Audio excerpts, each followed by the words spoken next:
Amaziah was 25 years old when he began to reign, and he reigned 29 years in Jerusalem.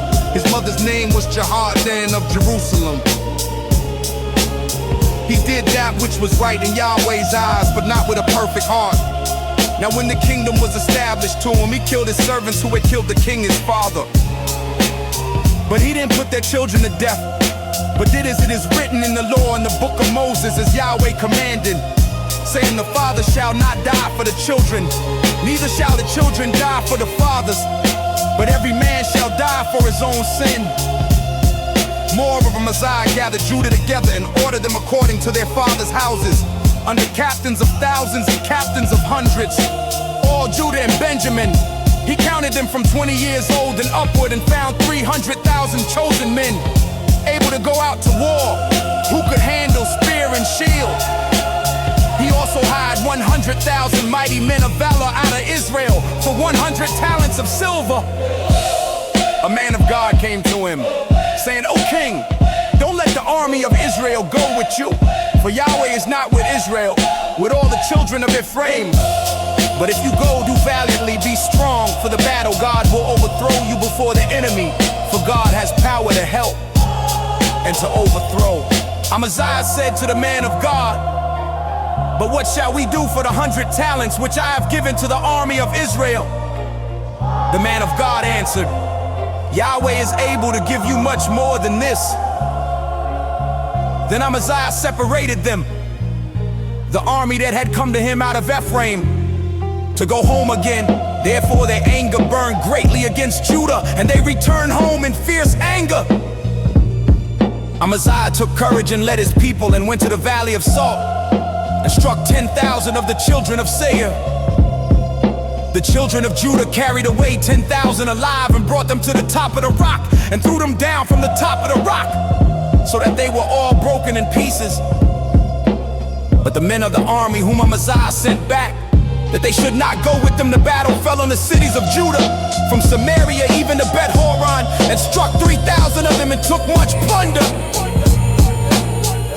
Now after Amaziah had come from the slaughter of the Edomites, he brought the gods of the children of Seir and set them up to be his gods, bowed down himself before them, and burned incense to them.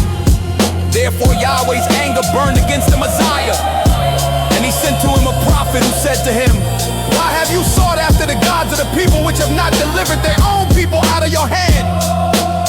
As he talked with him, the king said to him, have we made you one of the king's counselors?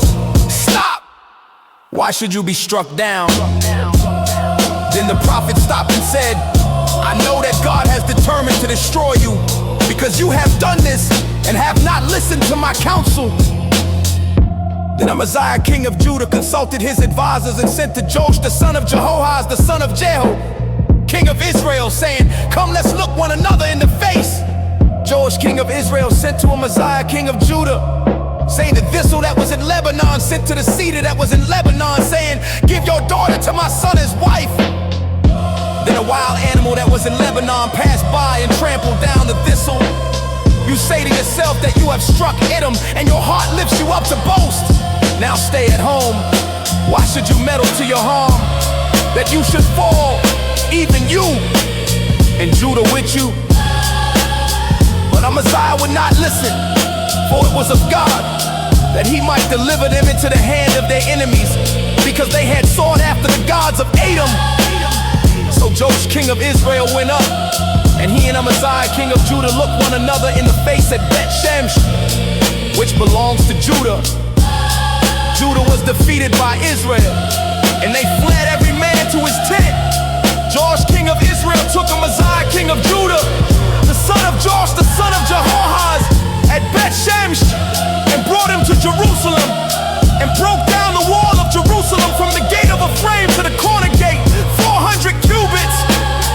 He took all the gold and silver, and all the vessels that were found in God's house with Obed-Edom, and the treasures of the king's house, the hostages also, and returned to Samaria.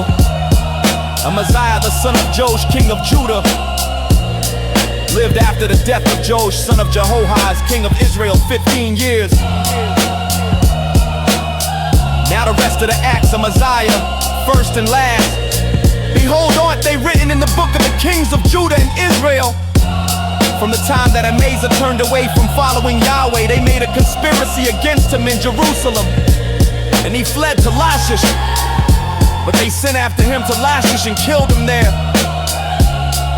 They brought him on horses and buried him with his fathers in the city of Judah.